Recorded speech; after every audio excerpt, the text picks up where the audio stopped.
Ahoj, dneska si ukážeme, jak se dělají takovýhle videa. Celý je to dělaný pomocí AI, takže to uděláme z pohodlí, z domova, tak jdeme na to.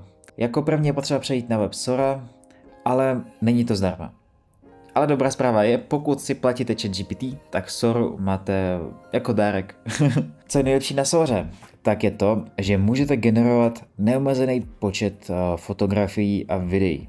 Pokud na jiných AI, tak vy dostáváte vlastně nějaký počet kreditu, tak tady je to neomezený. Tak jo, jdeme to udělat. Jdeme semka dolů a píšeme tady prompt, co vlastně chceme vytvořit. My chceme, aby kapibara seděla na krokodýli a držela Starbucks kelímek. A celý, aby se odehrávalo v přírodě. Tak dále tady můžeme vybrat fotografie, pokud my máme nějaký specifický kelímek nebo kapibaru nebo krokodýla, který ho chceme mít, tak ho tady můžeme přímo nahrát fotografii toho.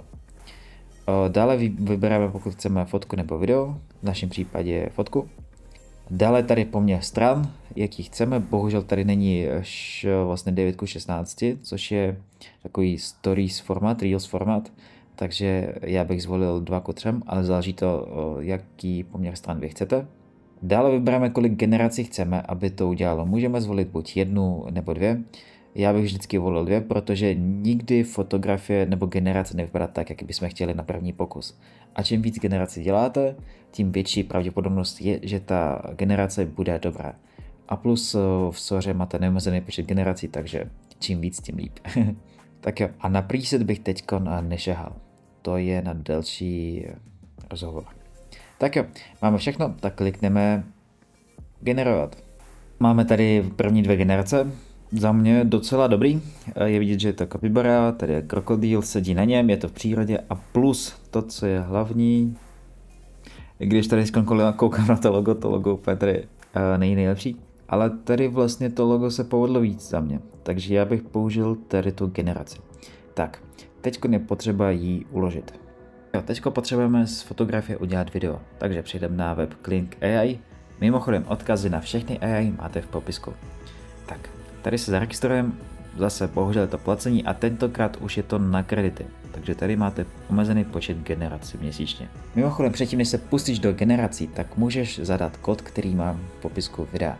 Pokud ho zadáš do Kling AI při registraci, tak dostaneš 50% slevu na kredity. Tak to využij. Tak jdeme do videa.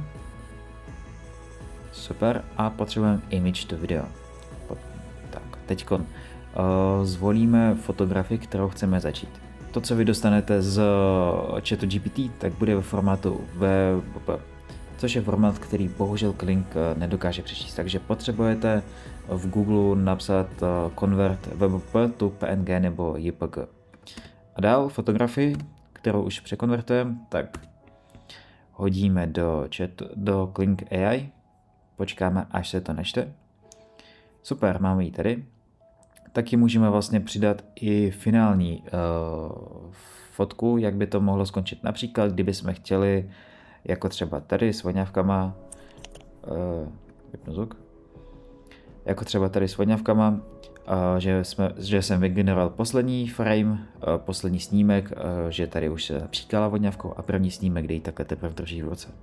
To všechno jde.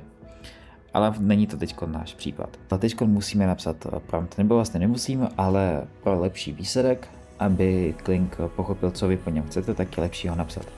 Já například napíšu kapibara sedí na krokodýli a pije z kelímku Starbucks. Dále zapneme, aby jsme měli zvuk ve videu, aby AI sama vytvořila taky zvuky, které se budou dít ve videu. A můžeme napsat to, co bychom nechtěli, aby se ve videu dělalo. Například nějaký blur, nějaká animace nebo nějaký pohyb. Dále já zvolím standard, dáme 5 vteřin a dáme počet výstupů, který bychom chtěli. Samozřejmě, jak jsem říkal, čím víc výstupů, tím pak máte větší šanci, že aspoň jeden bude dobrý, ale jelikož tady za každý výstup vy platíte kreditama, máte omezený počet generací, tak já bych doporučoval dát jeden výstup a kouknout, jak vlastně bude vypadat a pak ho můžete upravit a díky tomu se zlepšovat to video, který vytváříte. Tak a klikneme na Generate. Vezme nám to 20 našich kreditů, já jich mám aktuálně 660.